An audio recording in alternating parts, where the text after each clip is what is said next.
403. Debt and Fear.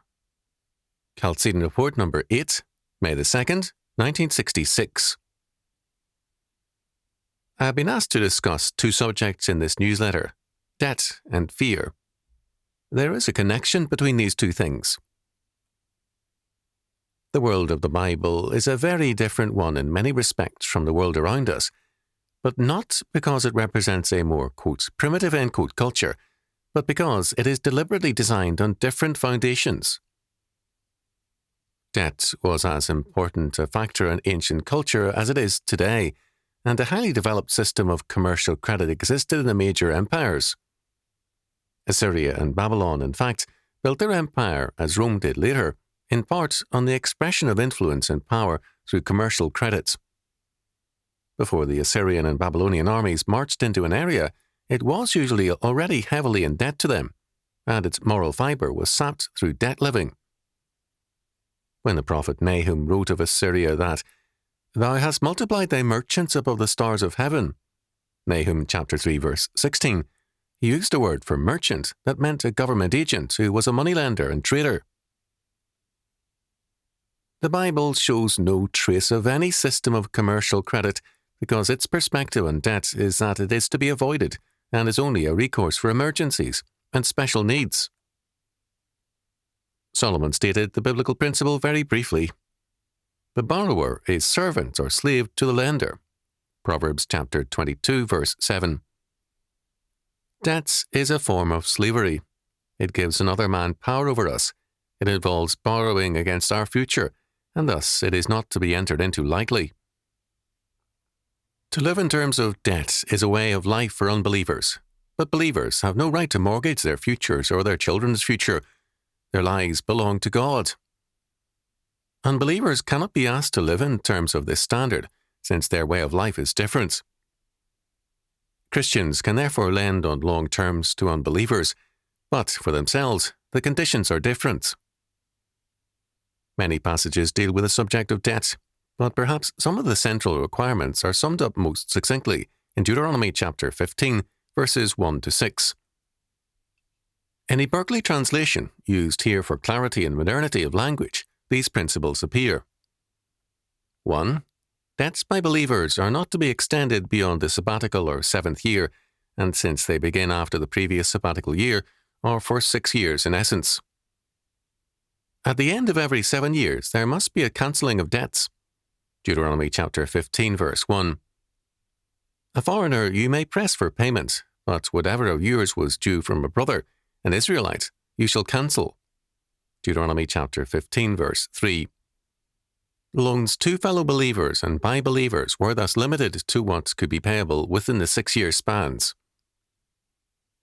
2. The surest way to prosperity and to the abolition of poverty is the observance of God's law in this and every other regard. Owe no man anything but to love one another. Romans chapter 13, verse 8. However, there should be no poor among you, for the Lord your God will abundantly bless you in the land he will give you to possess as a heritage, if you listen to the Lord your God, and rightly observe all these commandments which today I am enjoining upon you. When the Lord your God blesses you as he promised you, then you shall lend to many nations, but not borrow. You shall rule many nations, but they shall not rule over you. Deuteronomy chapter 15, verses 4 to 6. 3. It is thus clear that the Bible presupposes that the principle of blessing is not in any humanistic standard, but in obedience to God. We are not to move in terms of human advantage, but in terms of God's law. Thus, it is a real temptation to take advantage of inflation and buy on long terms and pay off with increasingly cheaper and more worthless money. This, of course, involves assuming that inflation will continue forever.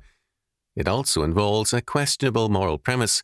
And finally, it involves setting aside God's law concerning debt. A Christian moves in terms of God's law, not merely when it is convenient to do so, but at all times. One of the reasons cited by the prophets for the Babylonian captivity was the popular disregard for these laws. As a result, when Nehemiah re-established Jerusalem, among the laws which he required of the people to avoid God's judgment was the observance of the time limit on debt. Nehemiah chapter 10, verse 31. Another important rule, incidentally, was the prohibition of mixed marriages. Nehemiah chapter 10, verse 30. This law was, for some time, taken very seriously. In a work of Hebrew literature from the period between the Old and New Testaments, Ben Sirach wrote, "Do not be impoverished from feasting on borrowed money when you have nothing in your purse." Chapter 18, verse 33. The point of all this is that our lives must be lived in conformity to God and His Word, rather than in terms of conformity to man and man's ways. Our age is given to being group-directed, to being governed by what the group does or thinks. The Bible says, "Thou shalt not follow a multitude to do evil." Exodus chapter 23, verse 2.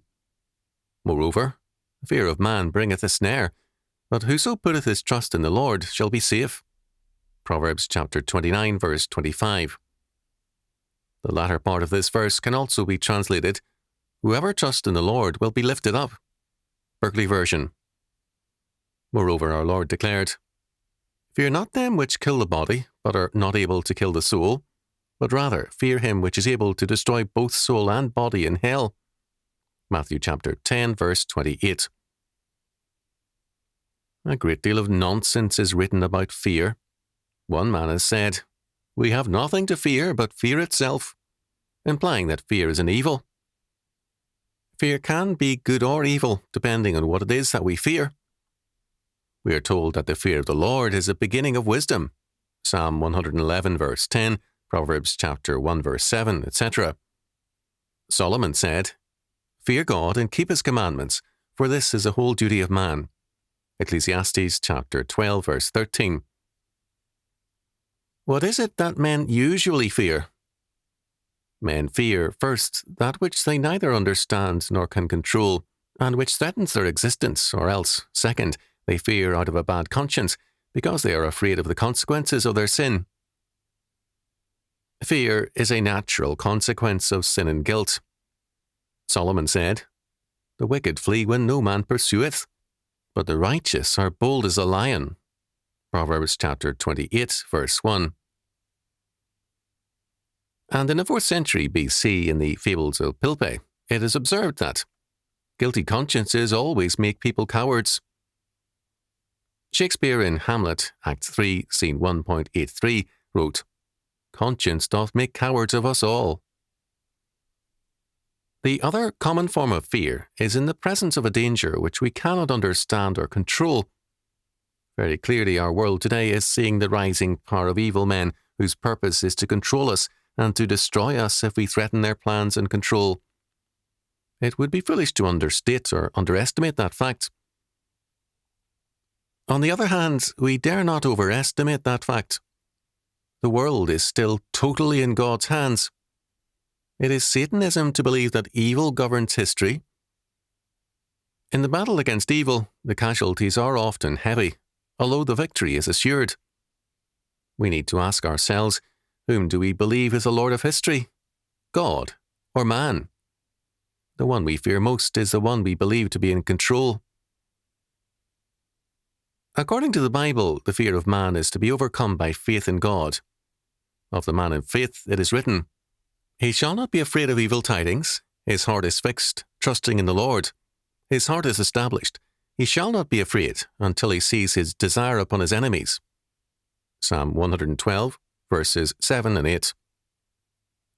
God knows our very real fears, but He summons us to faith and to the confidence that He is God, the sovereign Lord of all history.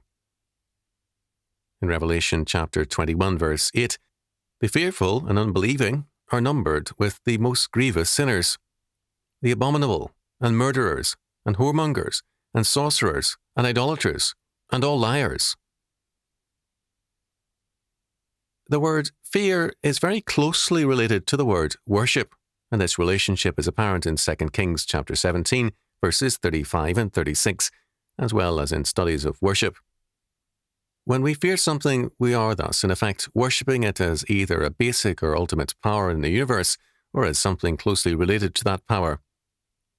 All duly constituted authorities are thus linked by the Bible to that clean fear, to the fear of God and his orders of authority. Thus, when we move in terms of the fear of man, we are, in effect, worshipping man. When we move in terms of the fear of evil, we are, in effect, worshipping evil. We are to exercise godly caution and protect ourselves against evil, but the object of worship must be the triune God alone. It is significant that in the book of Acts, one of the terms for Christians or believers is one that feareth God. Those who move in terms of the holy confidence of faith are those who believe in God and obey him. Let us believe and obey him in matters spiritual and material, monetary and personal, so that our hearts may remain firm, fully trusting in the Lord.